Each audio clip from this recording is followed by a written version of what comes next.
going to tell you today about one of the Epstein staffers listed in his controversial Florida plea deal. In a few short years, Sarah Kellen went from being a teen bride to flying in Epstein's jet with Bill Clinton. If there's one word that follows Sarah Kellen everywhere she goes, it's scandal. She was once Epstein's Palm Beach boss, one of the most powerful women inside his criminal operation.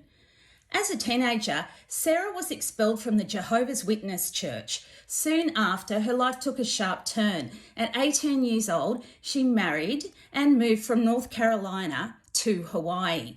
Her husband made musical instruments, but their marriage didn't last. They separated. After this breakup, Sarah lived with a much older man, a glamour photographer who ran a business called Art of Women. She modelled for him and remained financially dependent. A few years later, Sarah met a young woman with a job offer working for a billionaire. So she left Hawaii and met Jeffrey Epstein. According to court documents, Sarah Kellen worked as a part-time administrator, part-time recruiter, and is alleged to have been involved in the abuse. In fact, one New York judge said she was involved in sex trafficking. So this is where the questions begin.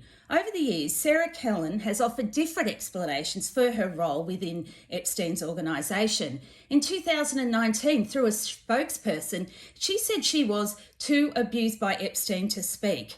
More recently, her narrative appears to have expanded, now including claims of cult influence and mind control.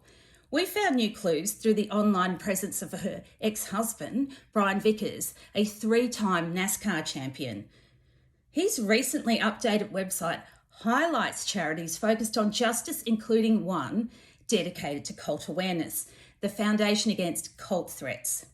Sarah has lived under many names: Sarah Bonk, Sarah Kensington, Sarah Kellen, Sarah Vickers. She attended a mainstream school but was homeschooled in her final year.